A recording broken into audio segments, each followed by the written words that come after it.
चलो वक्त में पीछे चलते हैं to your great actually 2081 times great grandfather named दादा। ये 50,000 BC में एक बहुत ही छोटे से टाइटली निट क्लैन में रहते थे। आसपास नजर जाए तो घने जंगल दिखेंगे, सुंदर बीचेस दिखेंगे और जीने को साफ हवा। अरे वाह, ये तो पेड़ है, मुझे तो पता ही नहीं था। अरे वाह मिट्टी, अरे वाह जानवर, भागो। Since earth is not for beginners, इन भोले लोगों का सर्वाइवल नेक्स्ट टू इम्पॉसिबल था। औजार बनाओ, फिर उससे शिकार करो, आग जलाओ, खाना पकाओ, कपड़े बनाओ, टेंट बनाओ, डिफेंसेस बनाओ, दवाइयाँ बनाओ और 24/7 ध्यान रखो कि कोई मर ना जाए। पर अगर दादा के क्लैन के सारे लोग एक साथ मिल जाएं, as a community resources share करें, एक दूसरे को सपोर्ट करें, तो शायद इनमें से आधे लोग बच सकते हैं। आधे क्यों? मीट अर्ली अनाडी एंडी। क्योंकि हमारे पास कैंसर का इलाज नहीं है और तुझे कैंसर से पहले मैं मार दूंगा अगर शाम तक तू पानी भर के नहीं लाया तो। सो दादा woke up and chose violence. कहाँ मर गए सबके सब? जमाना भी ऐसा है, कहीं सच में मर गए तो। अरे नशा, अग्नि, मैं मौत का शिकार लाया हूँ। नाइस, मैंने ना कुछ नई अनोखी पत्तियों से औषधि बनाई है, ट्राई करोगे? अरे दादा लेट हो गए, जल्दी दो, जानवर पकाना भी तो है। ये बन गई इनकी छोटी सी gifting economy. Money did not exist back then. कुछ खरीदना नहीं, कुछ बेचना नहीं और कुछ कमाना नहीं। कोई भी इंसान सिर्फ अपने लिए नहीं बल्कि पूरे ग्रुप के लिए काम करता था। मतलब कि हलवा सब में बंटता था। वैसे अगर आपको एक्सप्लोर करना है कि बिना पैसों के कम्युनिटी सरवाइव कैसे करती है, तो आप एम नाइट श्यामलन की द विलेज मूवी देख सकते हो। मूवी में कुछ ऐसे कैरेक्टर्स हैं जिन्होंने विलिंगली कैपिटलिज्म की दुनिया छोड़कर अपनी अलग कम्युनिटी बनाई, जहाँ पर पैसे का कोई कॉन्सेप्ट ही नहीं है, क्योंकि पैसे से निकलने वाले लालच, धोखा और करप्शन ने इनको ऐसे वूंड दे दिए जो कभी भर नहीं पाए। वैसे ये स्पॉइलर था and I am sorry for that. अब इस गिफ्टिंग इकोनॉमी में धीरे धीरे प्रॉब्लम्स आने लगी, तो चलो देखते हैं क्या चैलेंजेस थे और कैसे सॉल्व हुए। पैसा कब क्रिएट हुआ और कैसे इवॉल्व हुआ, तभी तो हम जान पाएंगे कि फ्यूचर में पैसे का आखिर मतलब क्या होगा। I am money minded Mandeep. This is stable money presents man versus money episode 1। दादा के क्लैन के लोगों में कोऑपरेशन था, म्यूचुअल रेसिप्रोकेशन था एंड वो बड़े खुश थे। सर्वाइवल धीरे धीरे इजी होने लगा एंड उसी के साथ साथ ट्रैवल किया तो पता चला, दादा देखो ये तो लोग हैं, लगता है पहाड़ों से आए हैं, और देखो इनके हथियार तो हमारे हथियारों से ज्यादा चमक रहे हैं। चमक तो रहे हैं क्योंकि उनके वेपन्स बने हैं फ्लिंट स्टोन से। पहाड़ों में मिलते होंगे, दादा के क्लैन के पास नहीं थे, पर दादा रोज मेहनत से शिकार करते हैं। उनको अगर ये फ्लिंट स्टोन्स मिल जाएं, तो वो भी बेटर वेपन्स बना सकते हैं। पर ये लोग हमें अपने फ्लिंट स्टोन्स क्यों ही देंगे? क्योंकि हम इन्हें अपने सी शेल्स भी तो ऑफर कर रहे हैं। Depending on the area, her clan के पास कुछ ना कुछ वैल्यूएबल रिसोर्स होता था। दादा के पास थे सी शेल्स, उससे वो लोग डेकोरेटिव आइटम्स बनाते थे एंड बाकी क्लैन्स के लोग सी शेल्स के अगेंस्ट अपने रिसोर्सेज एक्सचेंज करने के लिए राजी होते थे। This was the earliest form of barter exchange and with that the concept of money came into existence. आप सोचोगे कैसे? So I will ask, what is money? Money is simply something that can get you what you need. For example, एक World War II का कैदी जो ऑश्विट्स concentration camp में अपने आखिरी दिन काट रहा था, अगर उससे पूछा जाए कि पैसा क्या है, तो उसके लिए पैसा नोट्स नहीं था, उसके लिए पैसा था सिगरेट्स, क्योंकि वो सिगरेट्स देकर ही बाकी चीजें खरीद पाता था। 2000 years later. बहुत बढ़िया, तुम लोग एक काम करो, आगे जाओ, मैं यहाँ पे रुक के कुछ देर नजर रखता हूँ, ठीक है?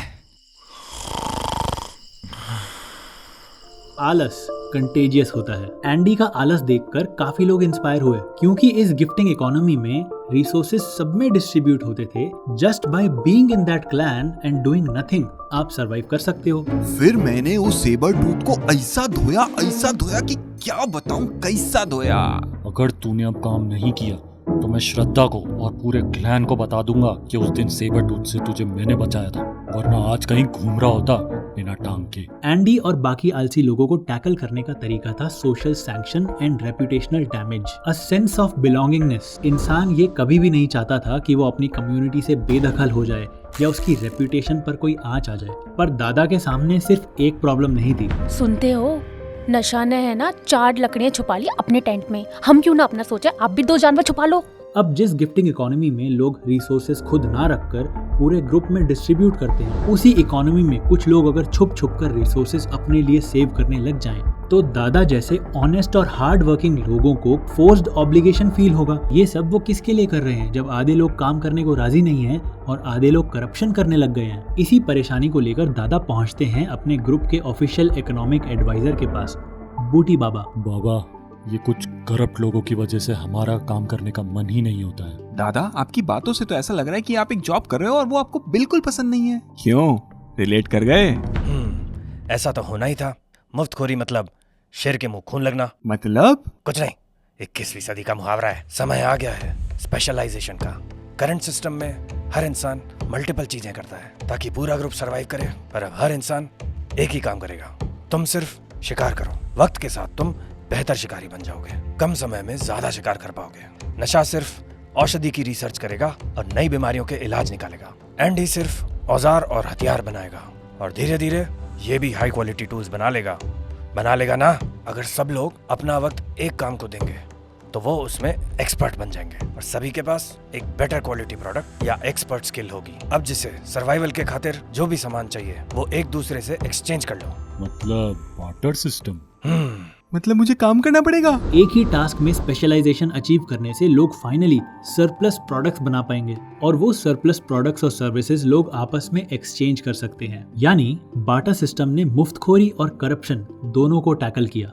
बट इस सॉल्यूशन के साथ कुछ नई प्रॉब्लम्स आ गई। दादा, आपको याद है परसों मैंने आपको 3 तरह के हथियार दिए थे, उसके बदले ना आप मुझे 2 जानवर दे देना, ठीक है? Okay, bye. बुक कीपिंग, किसने किसको कब क्या और कितना दिया, अगर इसका हिसाब नहीं रखा तो बार्टर इकोनॉमी फेल हो जाएगी। अब उस जमाने में लिखना पढ़ना नहीं आया था। एंडी ने मुझे 3 हथियार दे दिए हैं और कल मैं एंडी को 2 जानवर लाके दे दूंगा। 3 नहीं दादा, 4। ना एंडी ना, तूने 3 ही लकड़ियां दी थी। हम इस चीज के गवाह हैं। अरे नशा, एंडी को जरा कोई जड़ी बूटी दो। बेचारा मुझे 3 हथियार देकर भूल गया है, अब कह रहा है कि 4 दिए थे। बताओ, भूल जाता। It was kind of a decentralize system, मतलब कि सारे लोग मिलकर एक दूसरे के ट्रांजैक्शंस को सोशली वैलिडेट करते थे। फ्यूचर की याद आ गई एकदम से। अब ट्रांजैक्शंस तो एक हद तक ही याद कर सकते हैं। वक्त के साथ साथ पॉपुलेशन बढ़ेगी, number of items to trade बढ़ जाएंगे और इतने ट्रांजैक्शंस हो सकते हैं जिनको याद करना शायद पॉसिबल ही ना हो। लोगों को अपने रिसोर्सेज ट्रैक करना भी बहुत मुश्किल होगा। कितना माल किसको दिया, कितना माल मैं कहां से लेकर आया और आज मेरे पास कितना माल पड़ा है। इन्वेंट्री मैनेजमेंट और उधारी का क्या, उसे कैसे याद रखेंगे? हाय, मेरे को चक्कर आ रहे हैं। So they obviously had to invent better systems. But भूलिए मत, there could have been multiple small clans around the world जो सैकड़ों हजारों सालों तक एक दूसरे से कभी मिले ही ना हो। तो हो सकता है कुछ क्लैंस बाकी क्लैंस के मुकाबले ज्यादा एडवांस्ड हो चुके हो, ज्यादा बेटर सिस्टम्स पे आ चुके हो, और कुछ क्लैंस हो सकता है अभी भी 100, 200, 500 साल पीछे चल रहे हो। फॉर इंस्टेंस, चेकोस्लोवाकिया में एक 30,000 BC की वुल्फ बोन डिस्कवर हुई जिसके ऊपर 55 नॉचेस बने थे 5-5 के सेट्स में। दिस इज प्रूफ उन लोगों को काउंटिंग करना आता था एंड वो टैली सिस्टम यूज करते थे या तो ट्रेड्स को लॉग करने के लिए या फिर कोई और चीज की गिनती करने के लिए। Whereas in some other part of the world, let's say a coastal area, वहां पर कलरफुल पेबल्स को यूज किया जाता था। एंडी, जब तक तू मुझे 3 हथियार और 2 लकड़ियां नहीं दे देता तब तक मैं इस पोटली में 3 व्हाइट पेबल और 2 ब्लैक पेबल रख लेता हूँ। इससे हमें याद रहेगा। ये पेबल गायब करने पड़ेंगे। Then there were also cave paintings. Cave paintings बनाने के पीछे अलग अलग रीजंस थे। कुछ पेंटिंग्स ये दर्शाती हैं कि किसने कितने शिकार करे, कुछ पेंटिंग्स ये दर्शाएंगी कि आसपास के जंगल में कितने टाइप के एनिमल्स हैं, और कई बार पेंटिंग्स इसलिए भी बनाई गई ताकि लोग एक दूसरे के बीच जो बड़ी ट्रेड्स हो रही हैं उसको याद रख पाएं। You get the point. याद रखना जरूरी है, किसने किसको कब क्या और कितना दिया। अरे पर क्यों? गिफ्टिंग इकोनॉमी पे चलते हैं ना। पीछे नहीं, हमें आगे बढ़ना है। एडिटर, थोड़ा फास्ट फॉरवर्ड करके 10,000 BC पे ले आ। हम आज तक कभी परमानेंटली सेटल नहीं हुए। पता है क्यों? क्योंकि शिकार के चक्कर में हमें इधर उधर मूव करना पड़ता है। पर अगर हमने एग्रीकल्चर करना सीख लिया तो एक ही जगह रुककर बड़ी सेटलमेंट बना सकते हैं। सोचो, बेहतर डिफेंसेस होंगे, सबके लिए खाना होगा और पक्के घर भी बना सकेंगे। I support this. मैं थक गया हूँ बार बार पैकिंग अनपैकिंग करके। चल आजा फिर, खेती कर। और काम?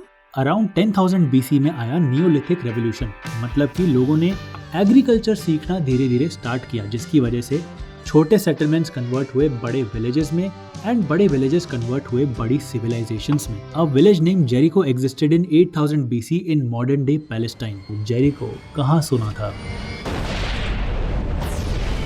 your consideration, the Jericho. In 7000 BC, Cattle Hoyo, which is an even bigger settlement, formed in Turkey. कहा जाता है वहाँ पर 10,000 लोग रहते थे. And around 3500 BC, we saw the birth of civilizations. Mesopotamia had Summer civilization, Egypt had Nile Valley civilization, and India had Indus valley civilization. अब इन न्यू सिविलाइजेशन के साथ आए new complex trade structures. Simple फसल से लेकर के colourful woollen clothes, Mesopotamia में अलग अलग टाइप के प्रोडक्ट्स मिलने लगे. इनफैक्ट मेसोपोटामिया में दुनिया का पहला राइटिंग सिस्टम भी इन्वेंट हुआ, uniform writing tablets. On the other hand, Nile valley civilization started making papyrus scrolls, जो कि पेपर का अर्लीस्ट वर्जन था जिसमें आप लिख सकते हो. इसी के साथ साथ फाइन लिनन और परफ्यूम्स भी आप इस सिविलाइजेशन में देख पाते थे. और हमारी तरफ इंडस वैली सिविलाइजेशन में स्टैंडर्डाइज्ड ब्रिक्स का इन्वेंशन हो चुका था, जिसकी वजह से हम परफेक्टली ज्योमेट्रिकल बिल्डिंग्स बना पाते थे. इसी के साथ साथ fine ornate jewellery, seals and writing tablets, cotton textiles भी आपको इंडस वैली सिविलाइजेशन में मिल सकता था. And all these civilizations had some things in common. For example weapons, metal crafted items, dyes and pigments for colourful clothes and art. अब धीरे धीरे इन अच्छे दिनों के अंदर एक प्रॉब्लम ब्रू हो रही थी, और वो प्रॉब्लम और कुछ नहीं बल्कि बार्टर सिस्टम खुद था. हाँ, वही बार्टर सिस्टम जिसकी वजह से इकोनॉमी क्रिएट हुई थी, स्पेशलाइजेशन हुआ, लोगों के पास जॉब्स और प्रोफेशन थे, वैरायटी ऑफ प्रोडक्ट्स बहुत ज्यादा था, और लोग अलग अलग टाइप के प्रोडक्ट्स आपस में ट्रेड भी कर रहे थे. तो प्रॉब्लम क्या थी? मुझे नए जूते चाहिए, बट जूते वाला कहता है कि वो मेरी मछली नहीं लेगा, उसको पॉटरी चाहिए, और पॉटरी वाला भी मछली नहीं लेना चाहता, उसे गेहूं चाहिए. अब मैं क्या करूं? इसे कहते हैं डबल कोइंसिडेंस ऑफ वांट्स. यार सुनना, तू मुझे अपना घोड़ा दे दे, बदले में चाहे मुझसे 10 हैंडमेड बास्केट ले ले. पर ये घोड़ा तो मैं 20 बास्केट्स में देता हूँ. अरे चल कोई ना, आधा घोड़ा ही दे दे. इसे कहेंगे इनडिविजिबिलिटी ऑफ गुड्स. यार मेरे को ना किसी ने स्टॉक टिप दी कि सारी चीजें बेच के सब्जियां स्टॉक कर ले, लेकिन मैं कहा पता उससे पहले मेरी सारी सब्जियां बेकार हो गई. And some goods are perishable. हो सकता है ये प्रॉब्लम सॉल्व हो सकती थी, बट ये बड़ी प्रॉब्लम सॉल्व नहीं हो पाई. Problem of exchange rates. Let's say इनके गांव में बस 5 ही गुड्स हैं, fishes, pottery, baskets, cows and shoes. तो इस गांव के लोगों को 10 अलग अलग एक्सचेंज रेट याद रखनी पड़ेगी. Fish to pottery, fish to baskets, fish to shoes, fish to cows, pottery to baskets, pottery to shoes, pottery to cows, baskets to shoes, baskets to cows and shoes to cows. What if इनके गांव में 10 items हैं? तो formula लगा लो, n गुना n-1 बटा 2 मतलब 45 exchange rates. पर बाबा, हमारे गांव में तो 1000 से ज्यादा प्रोडक्ट्स हैं. मतलब 1000 गुना 999 बटा 2 मतलब 4,99,500 एक्सचेंज रेट्स याद रखनी पड़ेंगी. दादा, यहाँ तो हम फेल हो गए. चलो गिफ्टिंग इकोनॉमी पे ही चलते हैं. अच्छे दिन तो वही थे ना. हैंडी की बात तो सही है, अच्छे दिन तो पहले ही थे, क्योंकि हमारे पास आज वेल्थ तो है, बट हमें करेंसी की जरूरत है. ऐसी करेंसी जो सभी लोग एक्सेप्ट कर पाएं, उसकी इंट्रिंसिक वैल्यू भी हो ताकि हम उसे कंज्यूम भी कर पाएं और उसे as a store of wealth भी रख पाएं. वो डिविजिबल भी तो होनी चाहिए ताकि छोटे छोटे आइटम भी हम उससे खरीद पाएं. और घोड़ों गधों जितनी भारी भी नहीं होनी चाहिए ताकि बाहर गांव जाते वक्त हम उसे कैरी कर पाएं.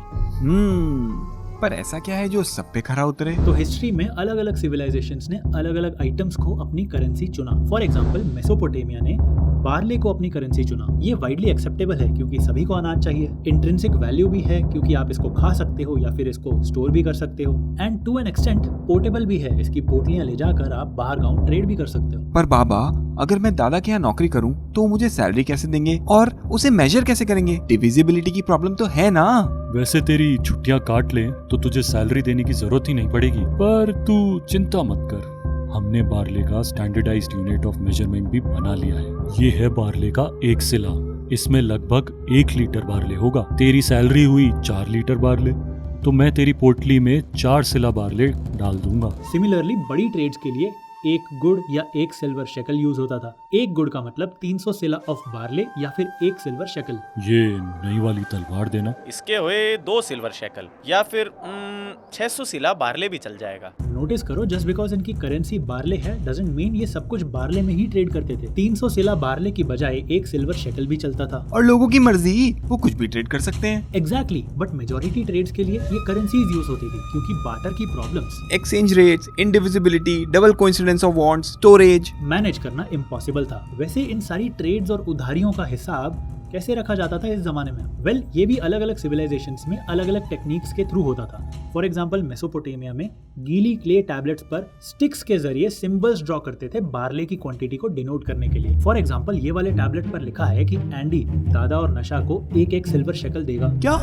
ये टैबलेट नदी में नहीं बह गए थे? अरे ये मेरा हिसाब नदी में किसने फेंक दिया? Oops. On the other hand, Nile valley civilization में as you know earliest form of paper यानी पेपायरस डेवलप हो चुका था। उस पर लोग नंबर्स एंड वर्ड्स को डिनोट करने के लिए ऑब्जेक्ट्स और पिक्चर्स ड्रॉ करते थे। This man, this professional graphic designer, highlighted avatar, he clicked the drop down menu and then he just randomly selected papyrus. और हमारी इंडस वैली सिविलाइजेशन में भी छोटे छोटे टैबलेट्स डिस्कवर हुए हैं, पर हम आज तक भी इनको डिकोड कर रहे हैं कि आखिर इस पर लिखा क्या है। काश मेरा उधार भी इसी भाषा में लिखा जाए। 1 season later. मुझे लगा था मैं अमीर बनूंगा, पर मैं हर महीने 10-10 गुर पार्ले के कमा रहा हूँ। बट जब घर लाता हूँ तो पता चलता है एक गुर खराब हो गया है या फिर चूहे खा गए। ये कैसी वेल्थ है? और 50वें मून के बाद तो मेरे पास जगह ही नहीं बचेगी इस पार्ले को रखने की। काश उस जमाने में दादा अपना एक्स्ट्रा बार्ले कहीं ऐसी जगह रख पाते जहां चूहे आते ही नहीं, अनलिमिटेड स्टोरेज भी होती और खराब होने की बजाय बार्ले पड़ी पड़ी बढ़ती रहती। अफसोस दादा के पास ऐसा कोई सॉल्यूशन नहीं था, बट आपके पास तो है। अपना एक्स्ट्रा पैसा बैंक एफडी में पार्क करो, ऐसी एफडी जिसमें 5 लाख की गारंटी आपको आरबीआई देता है और विड्रॉल भी इंस्टेंटली होता है। और जहां आपको लगेगा कि एफडी में तो 6-7% का रिटर्न बनता है, आपके लिए न्यूज है, एफडीज में अप टू 9% इंटरेस्ट रेट अभी मिल रहा है। ऐसी एफडीज आपको मिल जाएंगी सूर्योदय स्मॉल फाइनेंस बैंक, उत्कर्ष स्मॉल फाइनेंस बैंक और शिवालिक स्मॉल फाइनेंस जैसे बैंक्स में। पर इनके यहाँ एफडी बुक करने के लिए आपको इनकी ब्रांच विजिट नहीं करनी, ना ही बहुत सारा फिजिकल पेपर वर्क करना है और ना ही कोई नया सेविंग्स अकाउंट खोलना है। वीडियो के डिस्क्रिप्शन और टॉप कमेंट में आपको स्टेबल मनी ऐप का लिंक मिलेगा, बस उसे डाउनलोड करो। स्टेबल मनी ऐप पर 200 से ज्यादा बैंक्स के एफडी रेट्स को कंपेयर करो और best FD stable money app के थ्रू ही बुक कर लो और विड्रॉल के टाइम पर स्टेबल मनी ऐप से ही इंस्टेंटली विड्रॉ भी कर सकते हो। तो हुआ ना सेविंग्स वाली लिक्विडिटी ज्यादा रिटर्न के साथ। Super thank you to Stable Money for being the sponsor of Man versus Money, वरना दादा की कहानी अनसुनी रह जाती। चलो अब दादा के चूहे और स्टोरेज की प्रॉब्लम को सॉल्व करते हैं। बार्ले का जमाना भी अब खत्म होने वाला है। हमें अब कुछ ऐसा चाहिए जो हम लॉन्ग टर्म के लिए स्टोर कर सकें, जिसकी वैल्यू भी थोड़ी ज्यादा हो ताकि स्टोरेज स्पेस कम लगे। हैं? अब ऐसा क्या आता है मार्केट में? मेटल्स। अबे ये कबाड़ को कौन करेंसी बनाएगा? इसमें क्या वैल्यू है? कबाड़ यानी ऐसी चीज जो बड़ी यूजलेस सी है। एक बार को इमेजिन करते हैं कि इसे करेंसी बना दिया तो क्या होगा। लेट्स से हमने सड़क पे पड़े पत्थर को करेंसी बना दिया तो हर कोई पत्थर उठा लेगा और अमीर बन जाएगा। पर metals specially gold, silver, bronze चमकदार भी थे और साथ ही साथ इनकी सप्लाई बहुत लिमिटेड थी। ये रोड पे पड़े हुए मिलते नहीं थे, साथ में ये ड्यूरेबल भी थे, चूहा इन्हें खा भी नहीं सकता और ये डिविजिबल भी थे। अरे ये सब रेयर आइटम्स हैं, ये तो हमें आज 21वीं सदी में पता है ना। उस समय लोगों को ऐसा मेटल में क्या दिख गया? ये सब धीरे धीरे हुआ। जैसे आज भी गोल्ड की वैल्यू सिर्फ इसलिए है क्योंकि पूरी दुनिया कलेक्टिवली मानती है कि गोल्ड वैल्यूएबल है। कुछ इसी तरह अर्ली सिविलाइजेशंस ने भी कलेक्टिवली अग्री किया कि ये चमकदार आइटम्स में वैल्यू तो है। और ये अग्रीमेंट किसी मीटिंग में बैठकर नहीं हुआ, क्योंकि ये मेटल्स रेयर थे तो जिसके पास ये पाए जाते थे उसका सोसाइटी में स्टेटस भी बढ़ जाता था। उनके घर की औरतों के पास अच्छे अच्छे आभूषण भी होते थे, तो वेडिंग्स या अदर सेरेमोनीज में जब वो अपने गोल्ड को फ्लॉन्ट करते थे तो स्टेटस और बढ़ता था। मतलब जैसे हम सब ने अग्री कर लिया कि जोक्स फनी होते हैं, वैसे ही लोगों ने मान लिया कि मेटल्स प्रेशियस होते हैं। कोई खास लॉजिक ही नहीं है। एग्जैक्टली। और सिविलाइजेशन वाइड एक्सेप्टेंस के लिए उनके रूलर्स और किंग्स ने भी बहुत बड़ा रोल प्ले किया। जब रूलर्स ने ही मेटल को ऑफिशियल करेंसी डिक्लेयर कर दिया तो सब लोगों का उस मेटल में ट्रस्ट इंक्रीज हो गया। सबको कॉन्फिडेंस था कि हर टाइप के दुकानदार मेरा मेटल तो ले ही लेंगे। ठीक उसी तरह जैसे आज भी हर देश की सरकार अपने पास गोल्ड रिजर्व रखती है, इससे हमें यानी सिटीजन्स को कॉन्फिडेंस मिलता है कि हम भी गोल्ड को अपने पास स्टोर करके रख सकते हैं, क्योंकि यही स्टोर ऑफ वेल्थ है। बट मेटल्स की भी अलग अपनी प्रॉब्लम्स थी जो बस आने ही वाली हैं। एक बड़े गोल्ड या सिल्वर के पीस को डिवाइड कैसे करेंगे? टॉफी कैसे खरीदेंगे? इतना छोटा सिल्वर का पीस तो काट नहीं पाएंगे। और अगर इतना बड़ा पीस लेके ट्रैवल किया, किसी ने डाका डाल दिया, तो सारी की सारी वेल्थ चोरी नहीं हो जाएगी? ये कुछ सवाल हैं, जवाब देंगे आपको एपिसोड 2 में। आप भी सोच के रखना। शेयर करो ये कहानी अपने दोस्तों के साथ, स्पेशली अपने बच्चों के साथ। And please note, this video comes with notes, जिसमें और भी इंटरेस्टिंग डिटेल्स हैं जिसको पढ़कर आपको मजा आएगा। आप वो नोट्स एंड स्टेबल मनी का app description and top comment से डाउनलोड कर सकते हैं। Okay bye.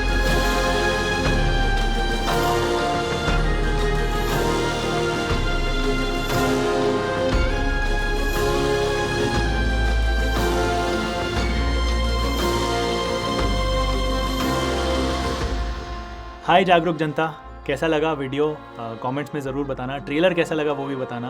और अगर अभी तक आप देख रहे हो तो सबसे पहले तो थैंक यू सो मच।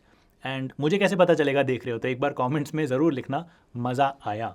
कुछ 1-2 मिनट की हार्ट टू हार्ट कॉन्वर्सेशन करना चाहता हूँ आपसे। सबसे पहले तो वीडियो देख रहे हो, पसंद आ रहा है तो प्लीज़ लाइक करो, सब्सक्राइब करो चैनल को, ताकि हम ऐसा ही काम और भी करते रहें। और अपने घर के बच्चों और टीनेजर्स के साथ ये वीडियोज़ ज़रूर शेयर करना, क्योंकि जैसा मैंने ट्रेलर में भी बोला कि हमें ये सब चीज़ें स्कूल में नहीं सिखाई जाती, तो कौन सिखाएगा और इस लेवल पे डम डाउन करके कौन बताएगा, ताकि आपको समझ में भी आए चीज़ें। ये जो प्रोजेक्ट है मैन वर्सेस मनी, इसका आइडिएशन हमने महीनों पहले कर लिया था। आई थिंक ईयर का बिगिनिंग था, फरवरी की बात थी। हमने सोचा था यार इस साल कुछ बढ़िया करना है, तो मेरे दिमाग में ये आइडिया आया था कि यार एक man versus money type of series करते हैं, जिसमें हम पैसे का एवोल्यूशन, पैसे की प्रॉपर्टीज, इन्फ्लेशन क्या होता है, क्यों होता है, होता ही क्यों है, बहुत सारी चीज़ें मुझे बहुत ही आसान शब्दों में समझाने की बहुत बड़ी चुल थी। बट प्रॉब्लम बहुत थी, क्योंकि सबसे पहले हमने असेस किया कि यार ये बहुत बड़ा प्रोजेक्ट हो जाएगा और स्पेशली इसमें बहुत बड़ी रिसर्च टीम लगेगी, प्रोडक्शन पोस्ट प्रोडक्शन में बहुत सारे रिसोर्सेज जाएंगे। ये भी डिसाइड करना है कि हम इन हाउस कर सकते हैं या किसी एजेंसी को हायर करना है एनिमेशंस के लिए, जो कि हमने इवेंचुअली किया। तो ये सब असेस करके पता चला कि बहुत बड़े खर्चे वाली बात है। एंड ये हम इन हाउस तो अपने खर्चे पे तो नहीं कर सकते, वरना थोड़ा लॉस मेकिंग सौदा हो जाएगा। तो स्पॉन्सर ढूंढना है, ये तो तय है, बट कैसे ढूंढेंगे ये बहुत बड़ा चैलेंज है। क्योंकि यूजुअली जब हमारे पास स्पॉन्सर आते हैं, किसी भी क्रिएटर के पास जब स्पॉन्सर आता है, तो स्पॉन्सर यानी कोई ब्रांड जिसका एक annual projected revenue, projected growth already बना हुआ है, उसके बजट डिसाइडेड होते हैं कि हर क्वार्टर में मार्केटिंग पे कितना कितना पैसा स्पेंड करना है। और जो उनके परफॉर्मेंस मार्केटिंग मैनेजर्स होते हैं, वो अपने CXOs को रिपोर्ट करते हैं कि यार हमने मार्केटिंग में इतना खर्चा किया, बदले में ब्रांड को इतना फ़ायदा हुआ, इतना PR हुआ, and so on. So usually brands are the ones who come to creators like us for their campaigns. मतलब वो आके बताते हैं कि हमारा सो एंड सो कैंपेन है, उसके अंदर हम चाहते हैं कि आप एक वीडियो बनाओ या 4 वीडियो बनाओ हमारा सो एंड सो प्रोडक्ट को प्रमोट करने के लिए। बट जो उल्टा होता है ना, क्रिएटर कोई कैंपेन बना रहा है या कोई प्रोजेक्ट क्रिएट कर रहा है एंड वो चाहता है कि कोई ब्रांड उसको फंड करे, तो ये एकदम से वो वाली बात हो जाती है कि कोई एंटरप्रेन्योर अपने बिजनेस के लिए फंडिंग लेने जा रहा है, क्योंकि ये ब्रांड के प्लान का पार्ट बिल्कुल भी नहीं था ना। कोई हमारे लिए थोड़ी बैठा है कि मनदीप को या RJ को, किसी को भी एक आइडिया आएगा, वो अगले साल एक प्रोजेक्ट बनाएंगे and we have to sponsor that, क्योंकि उसमें हमारा फायदा इवेंचुअली हो जाएगा। ऐसा नहीं होता है। So naturally why should any brand sit with us, listen to our dream, है ना, and decide to fund us. तो बहुत कम बार ऐसा होता है। इसीलिए यहाँ पर मैं स्टेबल मनी को एक बार फिर से थैंक यू बोलना चाहता हूँ कि उन्होंने हमें सबसे पहले अपना टाइम दिया, हमने उनको बिठा के समझाया कि हम ये सब करना चाहते हैं। फिर हमने उनको ये भी समझाया कि वो हमें स्पॉन्सर करेंगे तो उनका इसमें क्या फ़ायदा होगा। एंड थोड़ा डिस्कशन के बाद स्टेबल मनी अग्रीड, एंड ये सीरीज़ जो बन पा रही है man versus money, it is because of stable money. तो मुझे बड़ा अच्छा लगता है। यूजुअली हम ब्रांड के कैंपेन्स तो कर ही लेते हैं, उसमें हम डिसाइड करते हैं कि ब्रांड अच्छा है कि बुरा है, वो हमारा कॉल है। बट मुझे बहुत अच्छा लगता है कि कोई काम जो हमने करने का सोचा, which is to add good value to society, brand को भी यही लगा कि यार I should also be a part of this. So I say thank you to you for watching and thank you to Stable Money for supporting this project. And अगर आपने अभी तक स्टेबल मनी डाउनलोड नहीं किया है तो needless to से काफ़ी बढ़िया ऐप है। आप सारे बैंक्स की FD के रेट्स कंपेयर कर सकते हो, बेस्ट FD ऐप के थ्रू ही बुक कर सकते हो, जैसा कि आपने प्लग इन में भी सुना होगा। तो स्टेबल मनी ऐप को डाउनलोड करना, please give it a try. I am sure you will not regret it, and आप कुछ अच्छा ही कर रहे हो अपने लिए। एटलीस्ट अपना एक इमरजेंसी फंड जो होता है, जो आपको कभी भी रिक्वायरमेंट हो सकती है जिस चीज़ की, इंस्टेंट विड्रॉल की फैसिलिटी के साथ आप वैसी एक FD स्टेबल मनी की ऐप से ज़रूर बुक कर सकते हो। इनफैक्ट स्टेबल मनी के ऐप में आपको इमरजेंसी कैलकुलेटर भी मिलता है, उसमें आप अपने नंबर्स डाल के ये भी चेक कर सकते हो कि कितना इमरजेंसी में अमाउंट आपको रखने की ज़रूरत है, एंड उस अमाउंट की आप फिर FD करा सकते हो। So do check out Stable Money from the description and top comment. Thank you everyone for making this possible. बहुत सारे लोग हैं, आई एम श्योर क्रेडिट्स में आपने देखे ही हैं। मिलता हूँ एपिसोड 2 में। Thank you. You know what you did? I know what you did!